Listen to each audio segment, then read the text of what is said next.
जब जिंदगी बहुत संघर्ष में चल रही हो, बहुत दुख का जीवन चल रहा हो, बहुत कष्ट का जीवन चल रहा हो, बहुत कष्टमय जीवन चल रहा हो, तब शमी के 5 पत्ते,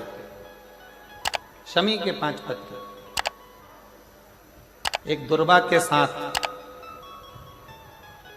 एक अक्षत चावल का एक दाना, वो भी हल्दी में भिंगोया हुआ हो या केसर में भिंगोया हुआ हो, शमी पत्र 5, एक दुर्वा, एक चावल का दाना,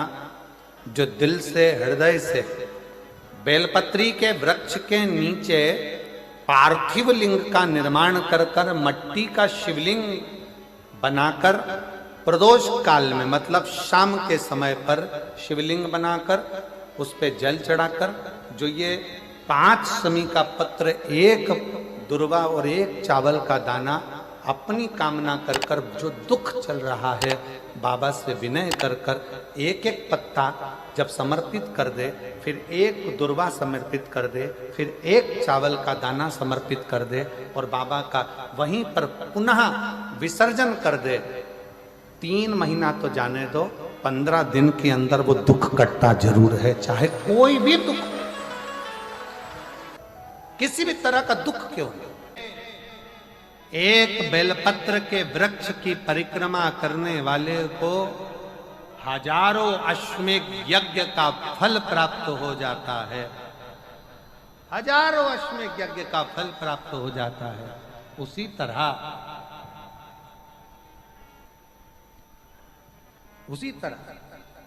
एक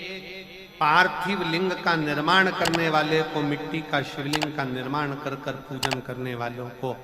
12 ज्योतिर्लिंग के शिवलिंग के दर्शन का पुण्य फल प्राप्त। बहुत ध्यान लगाकर सुनिएगा। एक बेलपत्री और उस बेलपत्री में एक चंदन की बिंदी और एक अक्षत का दाना मात्र रखकर भी अगर शिवालय पर चढ़ा दी जाती है, एक बेलपत्री, एक चंदन का बिंदी, और चंदन फिर निवेदन करेंगे। आज के जमाने में तुम लोग सब घिसा घिसाया, पड़ा पड़ाया,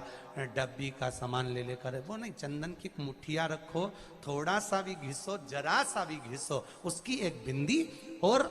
एक चावल का दाना, जब हम भगवान देवादिदेव महादेव को समर्पित करते हैं, अपनी कामना कर कर समर्पित करते हैं, तो निश्चितता है,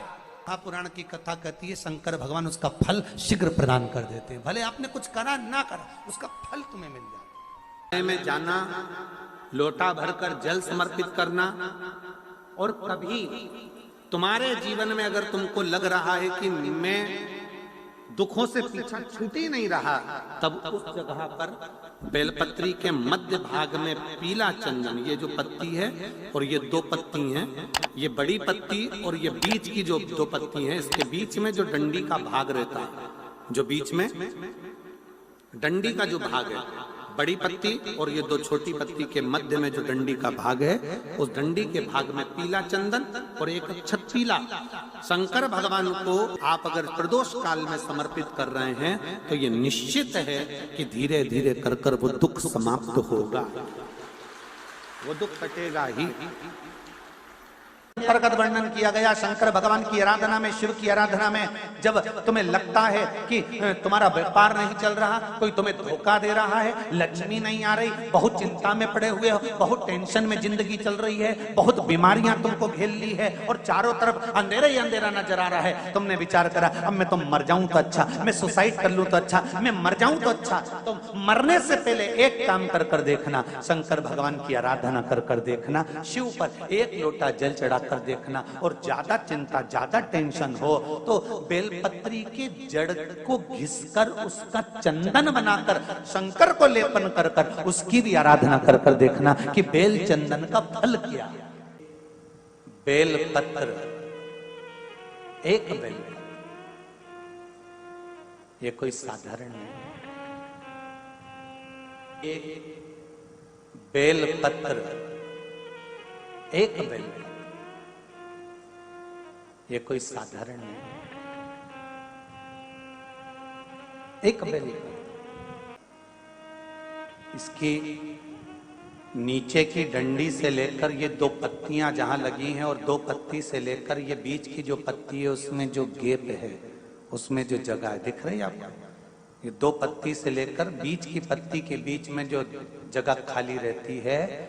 33 कोटि देवी देवताओं विराजमान रहते हैं इस बीच की जगह में।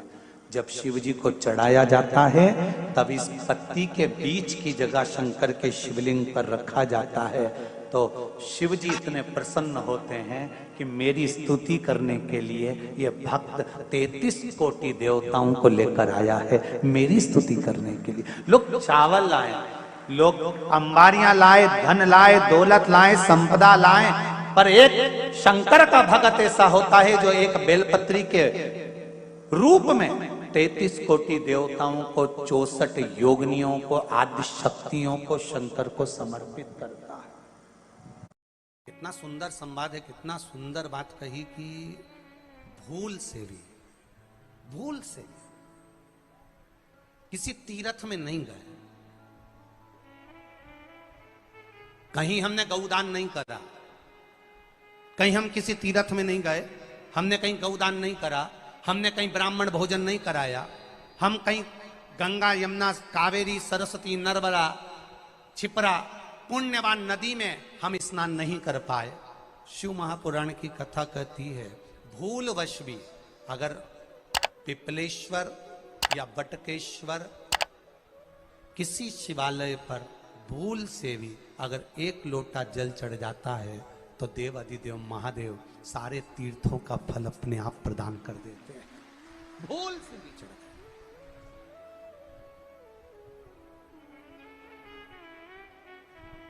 एकांतेश्वर महादेव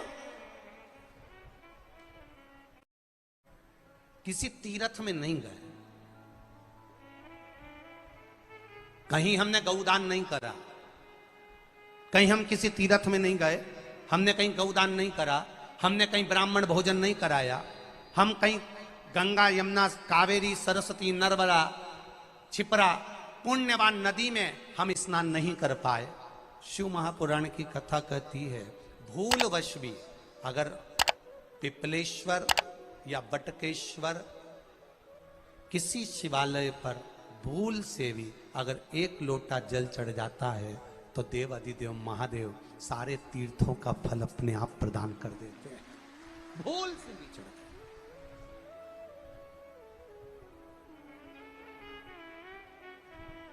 गए। एकांतेश्वर महादेव जो कि एकांत में बैठा हुआ है,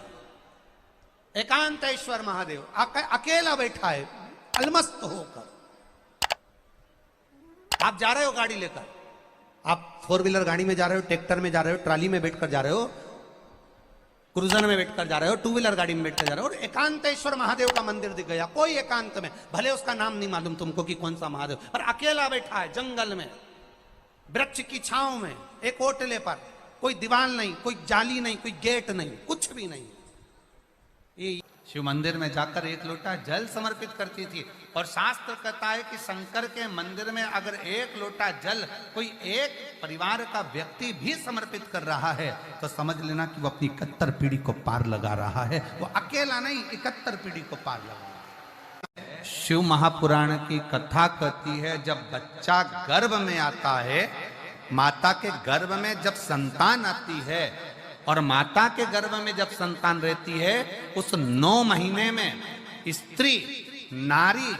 अगर कहीं शंकर के मंदिर के सामने से निकल जाए या शिवालय का जल स्त्री को मिला हो या शंकर भगवान का कोई प्रसाद या शंकर भगवान का कोई नाम जाप या शंकर भगवान का कोई मंत्र जाप उस स्त्री के कानों में पहुंच जाए तो जो गर्भ में बच्चा होता है वो बच्चा शंकर की कथा तक या शिवालय तक उसको बिना बोले ही वो अपने आप चला ही जाता है, पहुंच ही जाता है। उस गर्भ में रहने वाले बच्चे को भगवान शंकर के मंदिर के सामने से भी कोई गर्भवती स्त्री निकल कर चली जाती है तो उसका भी फल उसको प्राप्त हो जाता है। उसका भी फल उसको प्राप्त हो जाता है। और वो फल साधारण नहीं होता। क्यों? बेलपत्री को जब भी चढ़ाया जाता है तो पीछे की डंडी पकड़कर नहीं चढ़ाया जाता,